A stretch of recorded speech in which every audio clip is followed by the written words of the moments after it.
ay naghahanap ng kanyang magagamit to share the gospel of our Lord Jesus Christ. Naghahanap po siya.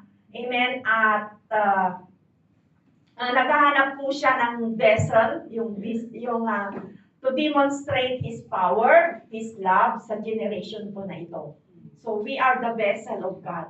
Amen? Naghahanap po siya. And kung ikaw ay nanghihina, mga kapatid, palalakasin ka ng ating Panginoon. Amen? So, ngayong oras na ito, kung sino man po yung nanghihina, palalakasin ng ating Panginoon. Kung ikaw ay may sakit, amen, manampalataya po tayo sa Diyos. Amen, manampalataya ka lang sa Diyos, mga kapatid. At ang Diyos ay, ikaw ay kanyang pagagalingin.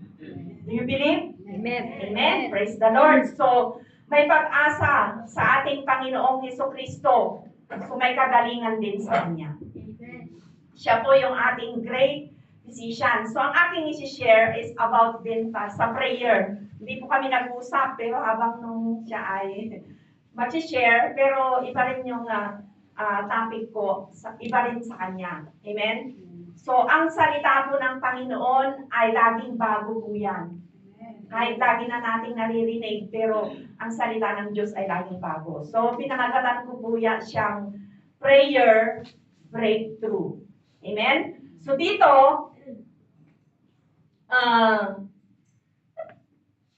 dito po makikita po natin na ang panalangin ay malaki yung magagawa ng prayer sa buhay natin. So, sino dito ang handang-handa ka na sa gagawin ng Diyos this 2025?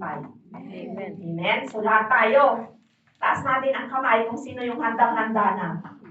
Pumalakpak. Praise the Lord. Hallelujah. So, handang-handa na po tayo, mga kapatid, sa gagawin ng Panginoon this 2025. Okay? So, kung handa na tayo, anong prayer mo? Ano yung prayer mo? Ano yung goal? Pinaka-goal mo sa 2025?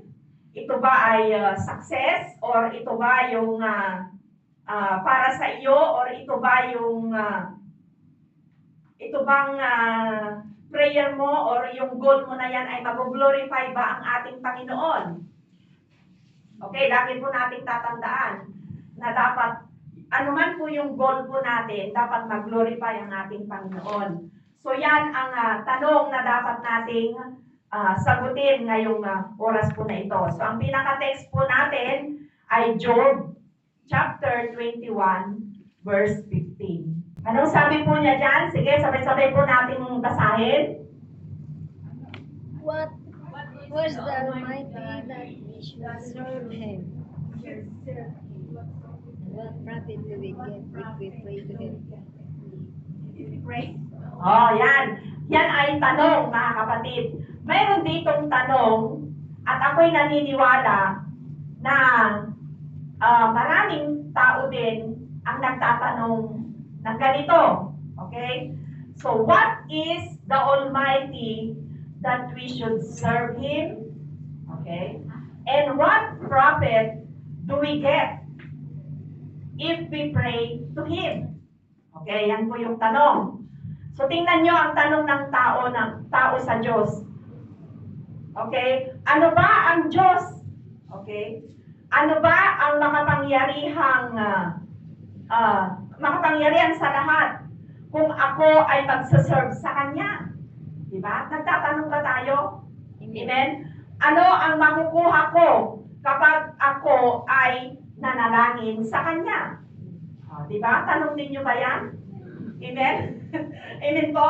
So, tingnan nyo ang verse na ito at tatanungin natin sa ating sarili. Okay? What is the Almighty that we should serve Him? And what profit if we pray to Him? Amen? Amen po? Amen. Okay, ito po yung preparation for 2025. Kasi madalas ang minsan. Kasi minsan, sabi ko, minsan lang naman pastora, pero minsan madalas. Amen? Madalas ang minsan. Kaya minsan, kahit na believers na po tayo, amen, we neglect prayer. Amen. Kahit sabihin natin na believers na tayo, sometimes we neglect prayer. Kahit umaatin na tayo sa church, amen, nanineglect pa rin natin minsan ang panalangin. Amen po? Amen. So prayer, breakthrough. Okay. Or breakthrough prayer. Okay. Prayer breakthrough or breakthrough prayer. Okay. I-prioritize po natin yung prayer sa buhay po natin. Okay. This 2025 is kung paano ka humihinga, ganun din dapat yung prayer natin sa buhay natin. Kasi habang humihinga tayo, nananalangin tayo, di ba? Amen. Kaya dapat ganun kahalaga ang prayer sa buhay po natin. Amen, mga kapatid? Prayer must be our lifestyle. Amen? Bakit? Bakit kailangan ang prayer ay lifestyle na po natin?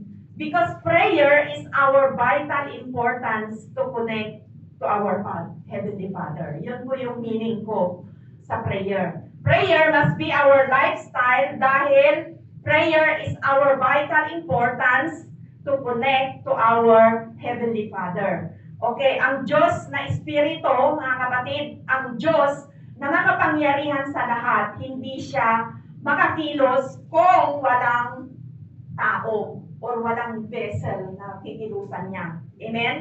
Kung walang human being, hindi makakakilos ang Diyos.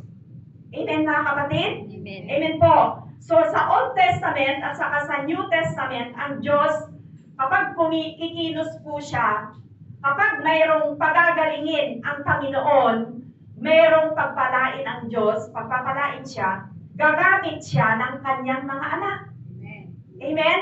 Hindi siya makakakilos kung walang tao.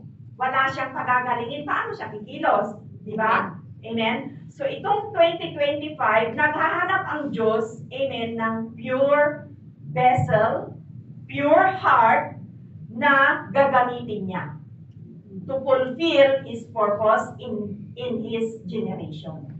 Ano ang tinitingnan niya? Yung pure heart, pure vessel. Okay? Para ma-fulfill yung purpose niya. Amen, mga kapatid? Okay, sa generation mo na ito. Dahil ang Diyos, He is a God of purpose, mga kapatid. Amen. Naniniwala kayo? Amen. Amen.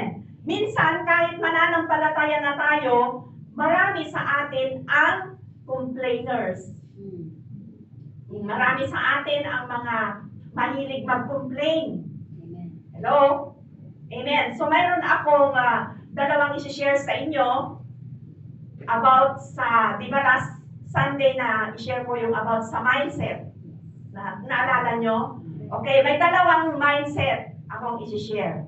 Number one, our God is a God of purpose. And itong dalawang ito, above the line mindset, and number two is the below the line mindset. Okay, yung below the line mindset, sila yung mga tao na hindi nagtitiwala sa kanilang sarili. Yung wala silang tiwala sa kanilang sarili. Halimbawa, ito po, if you experience problems, trials, testing in life, you blame other kasi wala kang tiwala sa iyong sarili. Hello? Yun po yung below. Ikaw ay nasa below. Kapag ikaw ay walang tiwala sa sarili at you blame others. Kapag nanalangin ka, hindi sinagot ng Diyos, ang i-blame mo naman ay ang Diyos. Hello? Sana hindi ganun ang mindset natin. Amen? Okay, how about yung above the line mindset? Yung above the line mindset, you are going to take accountability, responsibility. You are going to take ownership sa buhay mo. Amen? Amen po. Accountable ka sa sarili mo. Amen po. Responsible ka. Kaya ka nagkakaganyan dahil decision mo yan. Parang ganon. Okay? Accountable ka. So you are in the above the line mindset yon. Yung below, you blame others. Even sometimes you blame God if He didn't answer your prayer. So sana wag tayong nasa below. Hello? Naunawa natin? Amen. Kaya po, kung nagkakaganito tayo or hindi natin ibiniblame yung others, amen? Dahil po sa atin yan, hindi dahil sa kapitbahay natin, amen?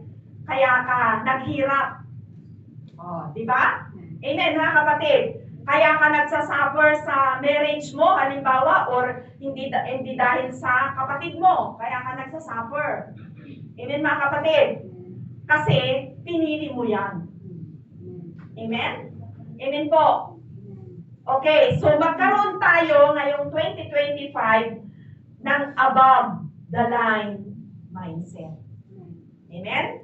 Okay, you are going to take ownership of our life. Ownership of our life. Bakit po? Every decision you make, there is a consequences. Amen. Whether good or bad consequences. So ngayon, you must realize that complaining won't lead to happiness or success. Ang complaining, hindi nag-lead sa'yo yan para ikaw ay maging masaya. At hindi rin mag-lead sa'yo yan para maging success ka. Instead, ano ang nangyayari? Ang dapat natin gawin, i-focus natin on prayer, focus on gratitude, and focus on positive action. Okay? Focus on prayer, dapat, at saka gratitude, and then positive action. Amen? Amen. Okay, kung gusto nating maranasan yung breakthrough sa buhay natin this 2025, huwag tayong makomplain. Kasi hindi yan mag-lead sa atin into happiness and success. Okay? So, take responsibility, take ownership sa buhay natin. Okay? Kung gusto mo nga magtagumpay, nasa iyo yan. Hindi nasa akin. Amen? Amen. Hindi nakakasalalay kung kanino. Okay? Wala sa iba yan because the powerful person is you. Hello? At nobody can defeat you.